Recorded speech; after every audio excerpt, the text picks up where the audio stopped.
Bonjour bien-aimés dans le Seigneur, que l'honneur, la gloire et la louange soient à notre Seigneur Jésus-Christ, lui qui dans son amour a fait de nous ses enfants et lui qui est un bon Père qui nous garde tout le jour et pourvoit à nos besoins. Il nous a protégés durant toute la nuit et nous voici en pleine forme le matin, raison pour laquelle nous allons commencer notre journée par l'exhortation et la prière.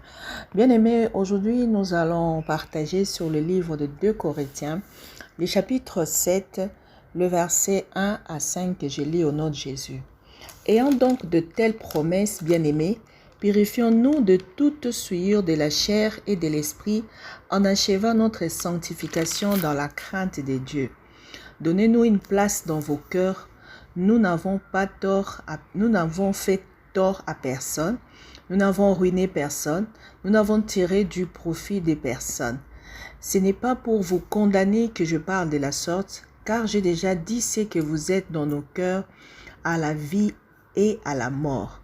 J'ai en grande confiance en vous, j'ai tout sujet de me glorifier de vous, je suis rempli de consolation, je suis comblé de joie au milieu de toutes nos afflictions.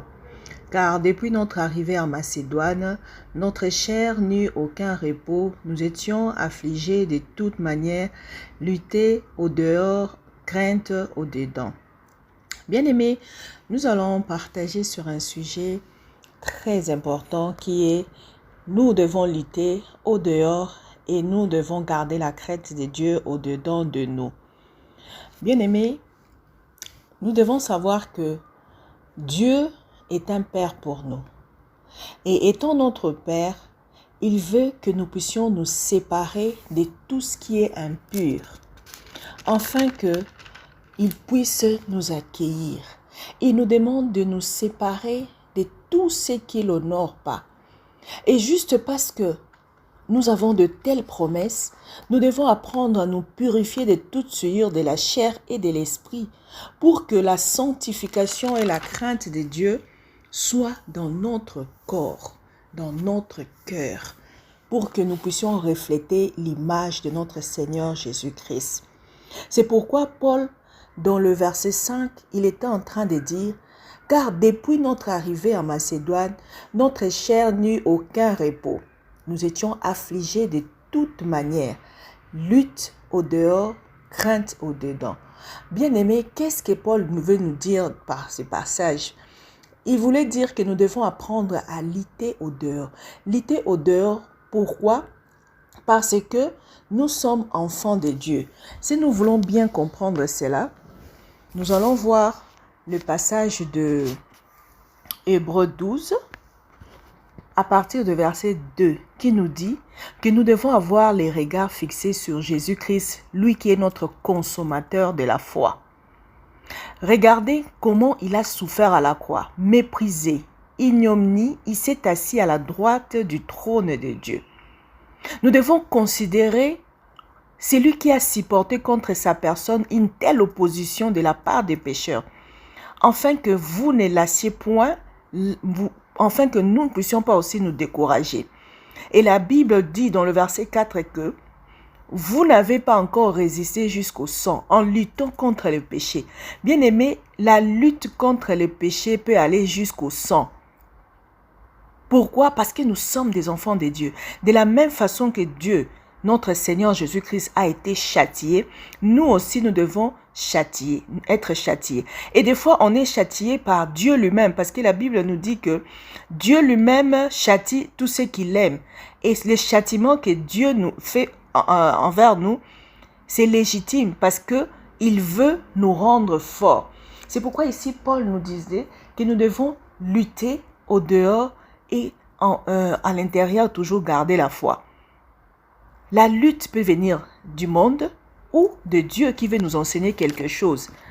Il peut venir du monde quand lorsque Paul est en train de montrer dans les Actes des Apôtres, on le dit dans le verset, dans les Actes des Apôtres, le chapitre 16, lorsqu'il a fait une œuvre de délivrance. Il a délivré la femme qui avait l'esprit des pythons. Et comme cette femme procurait beaucoup de bien à ses maîtres, ils ont été renvoyés en prison. Le verset 23 nous dit, après qu'on leur eut chargé des coups, ils les jetèrent en prison en réclamant au geôlier de bien les garder. Vous voyez, après une bonne action comme ça, une délivrance, ils se sont retrouvés en prison, châtiés, tabassés. Et on les tabassait presque à l'agonie. Hein. Mais ils devaient lutter et ils luttaient jusqu'au sang. Vous bien aimé, voyez, Jésus-Christ a lutté jusqu'au sang pour ne pas céder à la peur d'aller à la croix. Et nous, armés de cette souffrance, armés de cette affliction qui nous apporte de fois la tristesse, mais cette tristesse est bonne parce qu'elle est une tristesse qui nous amène à la repentance. Quand tu regardes l'œuvre de la croix, quand tu regardes ce que nos patriarches ont enduré, cela ne doit pas nous faire peur parce que Jésus-Christ a dit, celui qui veut me suivre doit se charger de sa croix.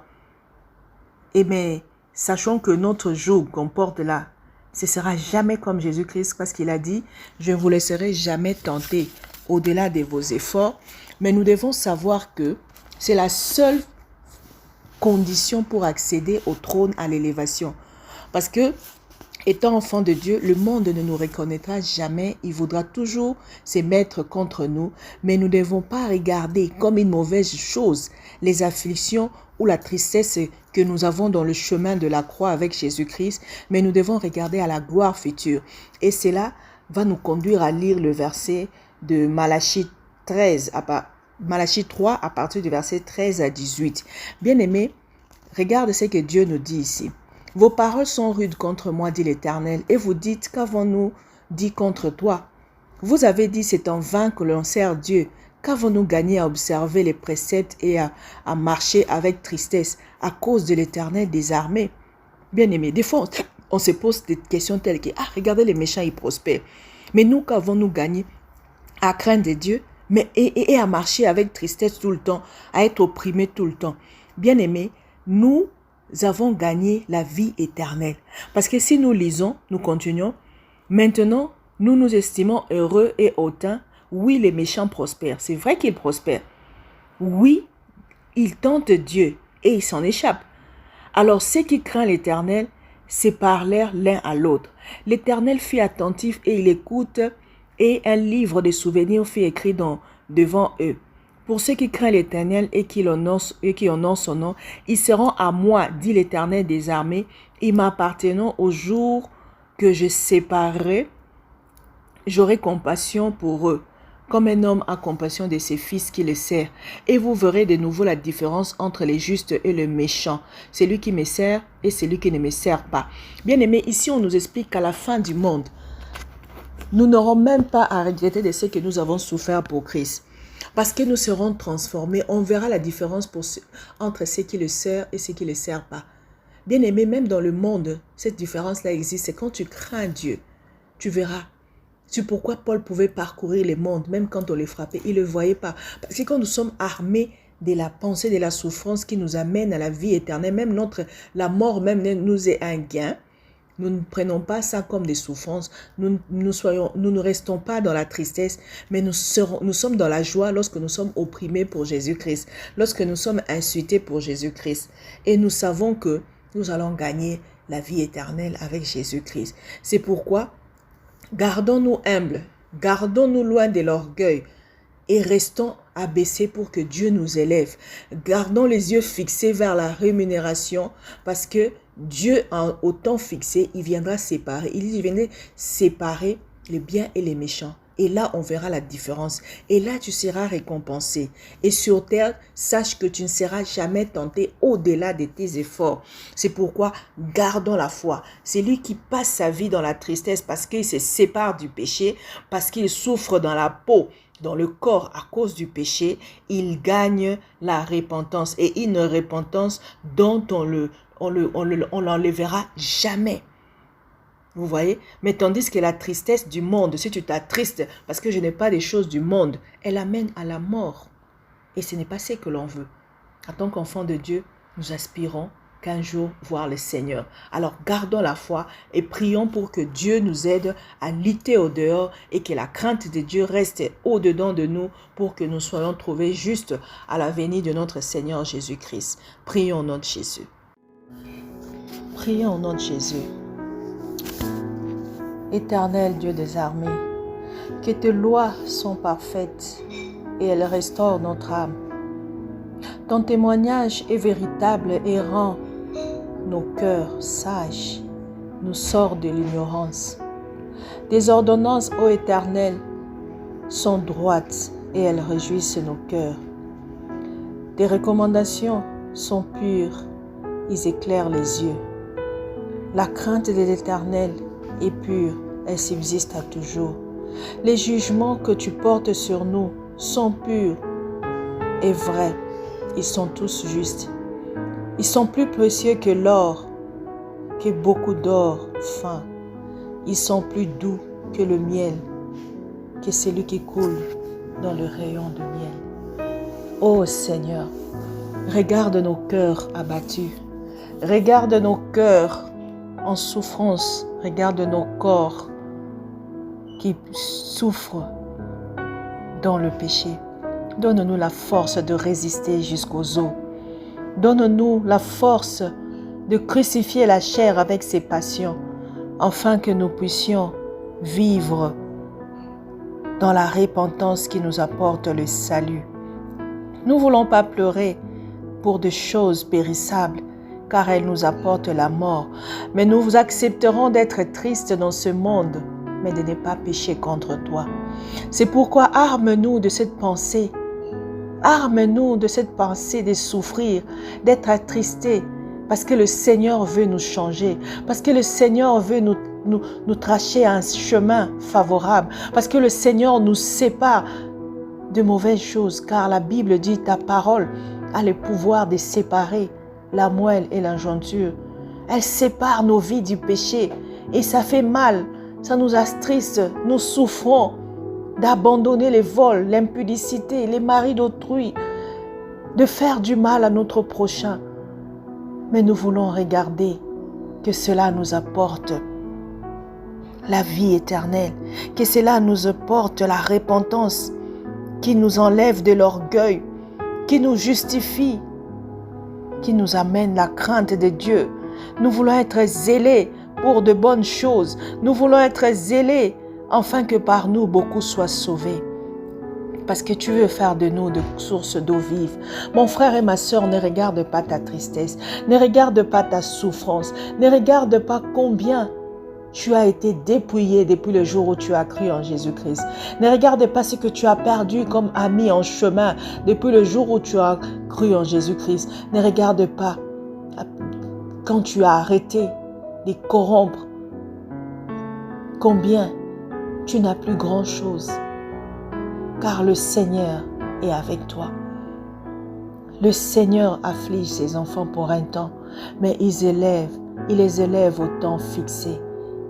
Il y a un temps fixé où tu seras récompensé. Il y a un temps fixé où si le Seigneur voit que tu es capable d'avoir des grands biens, il te donne. Dieu n'est pas un enfant qui peut donner n'importe quoi, ou le diable qui donne la richesse à un enfant pour le perdre plus. Mais Dieu te donne des choses si tu deviens mature. C'est pourquoi recherchons l'Éternel avec amour, que sa volonté, que sa parole soit notre arme, soit notre nourriture, afin de grandir spirituellement et qu'il nous offre de grandes responsabilités. Mais pour l'instant, contentons-nous de ce que nous avons. Contentons-nous de la nourriture qu'il nous donne. Contente-toi de ce qu'il te donne, car c'est bien fait pour toi, c'est mieux pour toi. Dieu ne nous donne pas des choses parce que nos yeux, ils trouvent que nous le faisons de yeux doux, mais il donne chaque chose en son temps. Alors pendant ces moments, méditons la parole, ayons l'amour dans la prière, ayons l'amour dans la méditation, gardons nos vies éveillées, car les temps, les jours sont mauvais. Et aimerions-nous manquer, mais pas manquer le ciel. C'est pourquoi que le Seigneur nous donne le Saint-Esprit, le consolateur, qui vient nous consoler dans nos afflictions, qui vient nous réparer dans nos erreurs, qui vient nous donner la force de résister à l'épreuve, de nous redoubler de force, afin que nous soyons être des enfants obéissants, des enfants qui se séparent du mal, des enfants qui se séparent de mauvais amis, des enfants qui se séparent de l'amour, de la mauvaise compagnie, de ceux-là qui attendent le ciel, de ceux-là qui, ayant une promesse comme celle-là, nous nous purifions chaque jour et nous nous gardons de souillure de la chair et de l'esprit. Nous gardons nos esprits fixés à toi, toi notre Seigneur et notre Roi. Béni soit cette journée. Béni soit le Seigneur. Béni sois-tu qui as partagé ce temps avec nous. Que la journée te soit douce et agréable et que toute chose concourt à ceux qui aiment le Seigneur. Au nom de Jésus-Christ. Amen.